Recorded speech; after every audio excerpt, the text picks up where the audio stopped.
I knew something was off the moment Chase tapped his champagne glass. He stood in the center of my parents' living room, like it was a stage built for him alone. Chin lifted, shoulders squared. Smile wide enough to blind every aunt and cousin packed into the house.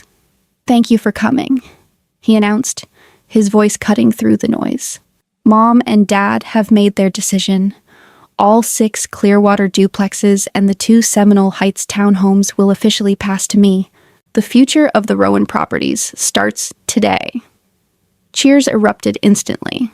Someone whistled. A cousin shouted Chase's name like he had just won a championship. Camilla, his fiancée, glowed beside him, clutching his arm with both hands. My mother dabbed her eyes. My father nodded proudly, jaw tight with satisfaction. And me, I stood near the back of the room with a glass of flat soda water and watched the celebration spin around me like confetti in a wind tunnel. Chase lifted his glass higher. "And to Ariel." He paused just long enough for a few people to turn my way. "Sorry, kid. Some roles just aren't meant for everyone." More laughter, a few pitying glances. I didn't laugh. I didn't smile. I didn't even blink. I stepped forward just enough that Chase could see me clearly. "Dad," I said softly, "you forgot something, didn't you?" It was like someone pulled the plug on the room. The cheers died. The laughter evaporated. A wave of silence rolled in, heavy and sudden, until the only sound left was the faint hum of the air conditioner pushing cold air through the ceiling vents. My father's hand froze halfway to his mouth. My mother's smile faltered. Chase's grin flickered, then tightened. "Ariel," my father said slowly, "this is not the time to make a scene." "Oh, I'm not making a scene," I replied. "I'm just making sure the truth has room to breathe." People shifted uncomfortably. Someone cleared their throat. Camilla whispered something to Chase, but he didn't look away from me. If you've ever stood in a room full of people who claimed they loved you right up until you stopped playing the role they wanted, then you already understand exactly how that moment felt. And if you have, stay with me. Hit the like or heart button wherever you're listening. You're not alone, and what comes next? Well, they certainly weren't ready for it. Growing up in the Rowan household meant learning early where the spotlight landed and where it never would. Chase figured that out before he could spell his own name. I figured it out on the day my mother told me I did not need new math tutoring because Chase needed another pair of football cleats. He was 8. I was 10. Chase loved telling that story. It is called priorities. Ari, he used to tease. Some of us have them. My mother would laugh like it was harmless. Your brother carries the family name in a different way. She would say. She never explained what that meant. She never had to. By high school, Chase was the Rowan everyone talked about quarterback. Volunteer sweetheart. The boy teachers praised before he even opened his mouth. At holiday dinners, the conversations bent around him like metal pulled toward a magnet. My father once clapped him on the back and said, "This one is the future of the Rowan properties." Pure instinct. I remembered asking quietly, "What about me?" My father did not even look up from his plate. "You do your own thing, sweetheart. Nothing wrong with that." It took me years to realize that your own thing was code for the part of the family we do not invest in. At every barbecue, someone would pull Chase aside to compliment him while I hovered at the edges, balancing trays or cleaning up spills because it kept me from feeling awkward. No one told me to do those things. I just learned that staying quiet made me invisible, and invisibility made the day easier for everyone else. Once, my aunt leaned over and whispered, "You should be proud of your brother, Ariel. Not everyone has a Chase in the family." I smiled because it was the only thing anyone expected me to do, in rooms full of people who adored him. Fading into the background was not something I chose, it was something I perfected.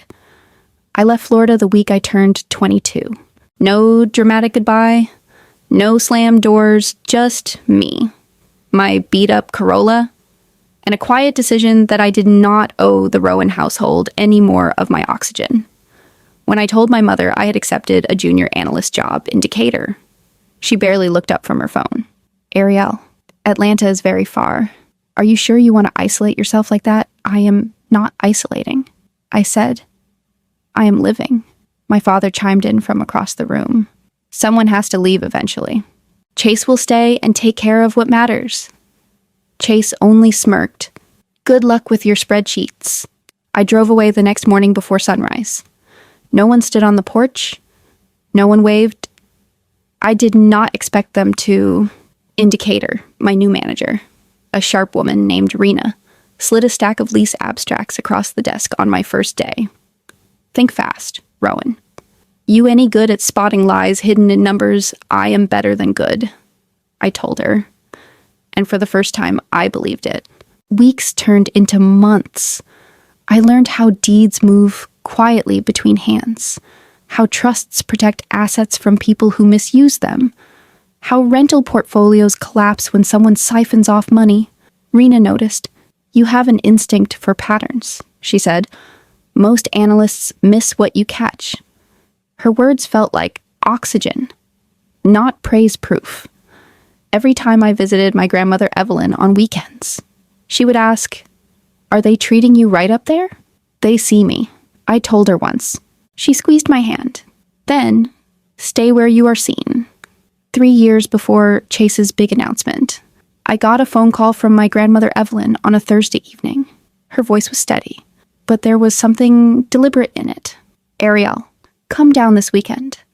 I need your eyes on something. She never asked for help. Lightly, I drove to her home in Safety Harbor early Saturday morning.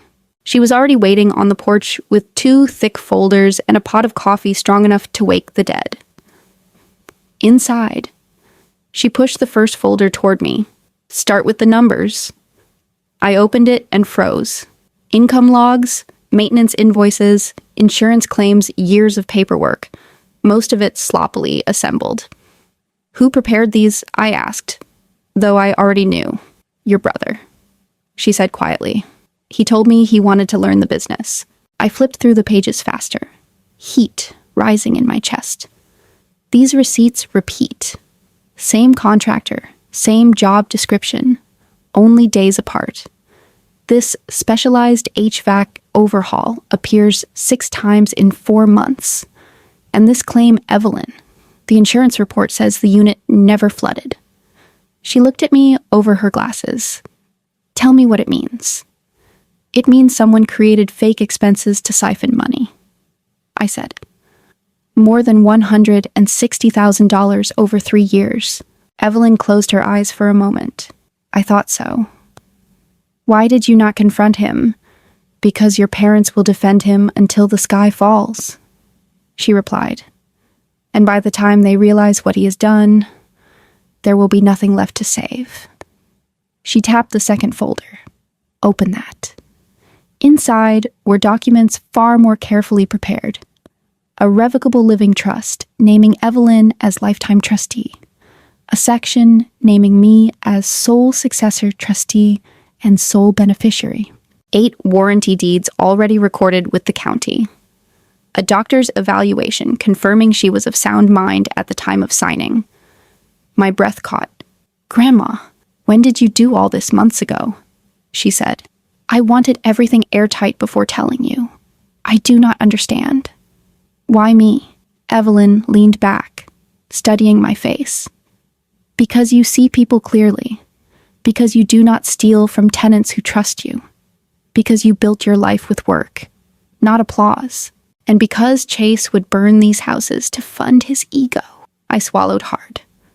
They will lose their minds when they find out. They will not, she said.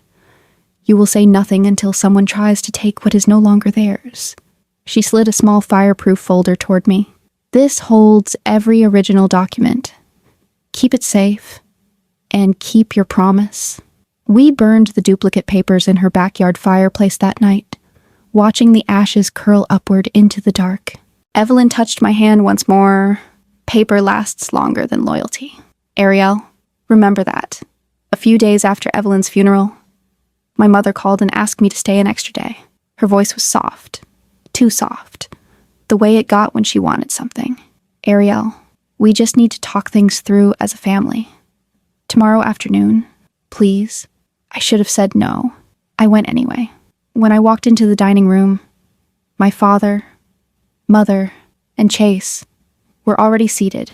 A stack of crisp documents sat in the center of the table. My father pushed one toward me.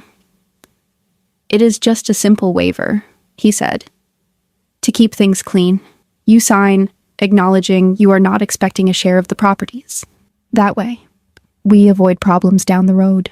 I read the title, Waiver of Inheritance Interest, Real Property, all 8 addresses listed neatly below.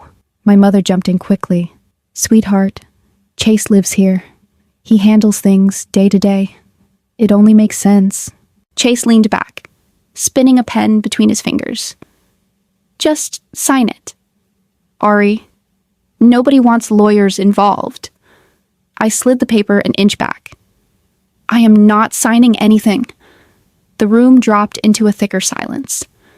My father's eyebrows shot up. "Do not be difficult. This is not about taking anything away from you. It is exactly that," I said. "And I am not erasing what Grandma intended for me." My mother's eyes filled with tears on cue. "Your grandmother wanted peace. She would hate to see us fighting." I met her gaze. She also wanted her wishes respected. Chase scoffed. "You do not even live here. Why make this hard? Because the properties are not yours to give," I said. My father slammed his palm on the table. "You are acting like we are stealing from you." I stood, grabbing my keys. "No, I am acting like someone who knows exactly what is hers." My mother reached out. "Ariel, please." I stepped back. "I will see you when you are ready to respect what Evelyn did." The screen door closed behind me. I did not look back. 2 weeks after I walked out of the house, an envelope arrived in my Atlanta mailbox, thick cream cardstock, gold borders, raised lettering. My mother's handwriting curled across the note inside. "Please join us to honor Evelyn's wishes and celebrate the future of the family properties." I read it twice, then laughed once, quiet and sharp. The group chat lit up that same afternoon. Chase posted a selfie in front of one of the Clearwater duplexes, grinning like he had conquered something instead of stolen it. "Big future for the Rowan portfolio," he wrote. Camilla commented, "So proud of you, babe." A cousin added, "Hope Ariel actually shows up this time." I did not reply. Instead, I packed my rolling case with the precision of someone preparing for trial. Evelyn's fireproof folder, a binder with color-coded tabs, high-resolution scans, and the original trust. I zipped it shut and set it by the door. When I arrived at my parents' house that Saturday, cars lined the street. A white tent stretched across the backyard, and a caterer carried trays of cocktails toward the patio. It looked less like a memorial and more like a coronation. My mother hurried over the moment she saw me. "Ariel, you made it," she said breathlessly, pulling me into a hug I did not return. "Everyone has been asking about you." My father clapped my shoulder, his tone bright and forced. "Good to have you home." His eyes flicked toward my suitcase. "You brought work, something like that," I said, from the porch. Chase raised a glass of champagne. "Well, look who showed up. Camilla. See, I told you she would not miss my big day." Camilla giggled and tightened her grip on his arm. Inside, the living room was packed. A blown-up county tax map sat on an easel with red circles around every property. Someone had printed glossy brochures titled, "The Rowan Portfolio, A New Era." I rolled my suitcase beside the couch. Heads turned. My mother's smile faltered for half a second before she smoothed it back into place. Chase strutted through the crowd, soaking in the attention. "Ari," he said loudly, "you should feel proud. This is our family's legacy, and I am carrying it forward." I looked at him steadily. Enjoy the moment. His grin widened. Oh, I planned to. He had no idea the moment was already slipping out from under him. The living room was overflowing when Chase finally stepped forward. Champagne flute lifted high like he was delivering a victory speech. Conversations died down on cue. He had always loved that kind of control. I just want to thank everyone for being here, he began, voice warm and theatrical. Mom and Dad trusted me with Grandma Evelyn's legacy. As of today, all 8 Rowan properties are officially under my management. The new chapter starts now. Cheers roared through the room. Glasses clinked. Someone shouted his name. Camilla beamed, squeezing his arm like she was already rehearsing her life as the future Mrs. Rowan Real Estate Royalty. I waited until the noise hit its highest pitch. Then I rolled my suitcase forward, the wheels clicking sharply against the hardwood. A few people turned. Then more. Chase's smile wavered. Ariel, what are you doing? Breathing, I said, since the truth could use some air. I reached the coffee table, unlatched the case, and opened it. Every conversation stopped. Even the caterer froze in the doorway, holding a tray of crab cakes like he was afraid to move. My father took a step toward me. Ariel, do not start. I already started, I replied. I lifted the first warranty deed and placed it neatly on the table. The county seal, pressed into the corner, glinted under the chandelier. Murmurs rippled through the room. Then the second deed, the third, the fourth, all 8, each stamped and recorded 3 years earlier. Camilla frowned. What? Are those ownership? I said. Not assumed. Not promised. Recorded. I set down the thick trust binder next, flipping it open to the page naming me successor, trustee, and sole beneficiary. Then I added the sound mind evaluation from Evelyn's doctor. Chase barked a laugh that sounded brittle. This is ridiculous. Those are fake. Before I could speak, someone stepped forward. Gregory Statham, the family attorney. He adjusted his glasses and picked up one deed. His face went pale as he traced the embossing with his thumb. These are valid, he said quietly. All of them. My father shook his head. Greg, that cannot be right. We never saw. They were recorded directly with the county. Statham continued. 3 years ago, these properties already belonged to Ariel. The words hit the room like a dropped anvil. Chase lunged forward, grabbing for the papers. She tricked Grandma. She forged everything. I pulled the documents back before he could tear them. Evelyn arranged all of this herself. She transferred the deeds when she realized someone was stealing from the tenants. His face reddened. You are calling me a thief. I am not calling you anything, I said. The numbers called you that. Camilla stared at him. Chase, is that true? Did you take money from your grandmother's houses? Of course not, he snapped.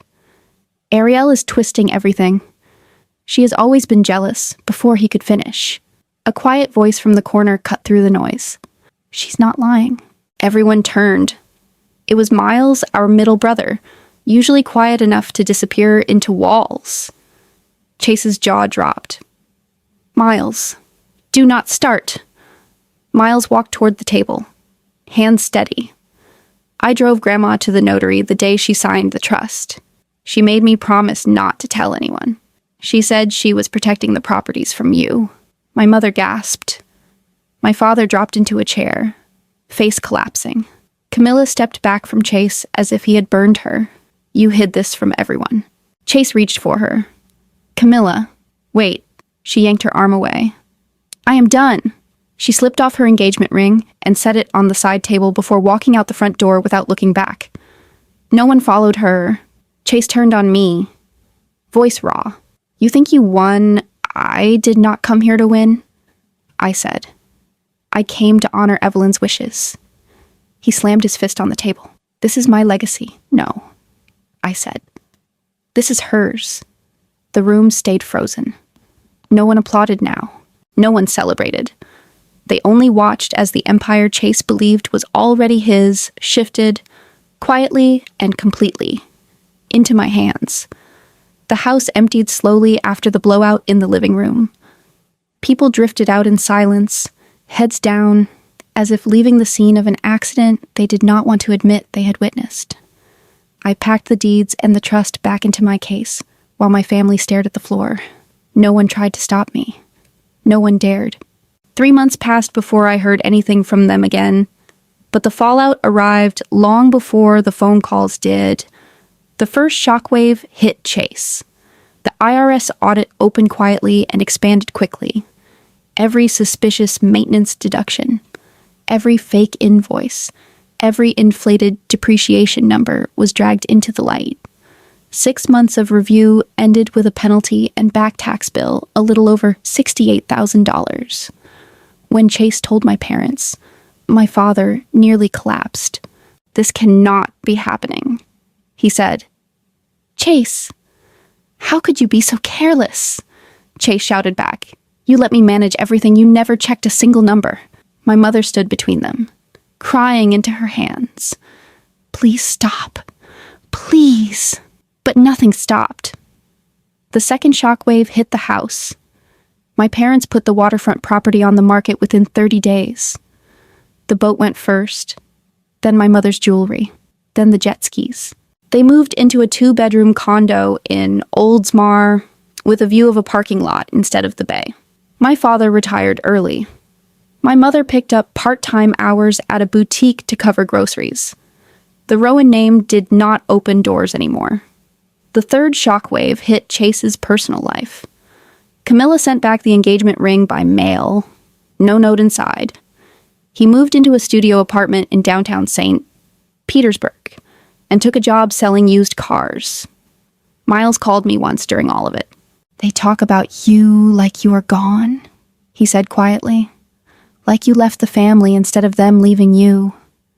"I am still here," I told him. I just stopped standing where they could use me. He did not argue. He only said, "Good." In Atlanta, life steadied. The rental income covered my mortgage. Repairs got done properly. Tenants stopped complaining about fake charges. And the silence after everything felt like air. I could finally breathe. I kept the fireproof folder on the top shelf of my closet in Atlanta, tucked between a stack of folded sweaters and an old shoebox of letters Evelyn wrote me over the years. I did not open it often. I did not need to. Just knowing it was there felt like a hand on my back, steady and sure. One evening, a soft knock rattled my phone. Miles again. "You doing all right?" he asked. "I am," I said. "You." He hesitated. "Dad asked if you might come home for Christmas. Mom has been crying a lot." I sat back on my couch, watching the city lights flicker across my living room. "I am not ready to walk into that house," I said. "I figured," he murmured. "I told them to stop expecting you to fix things. They never listened to you when you lived there. They do not get to demand anything now."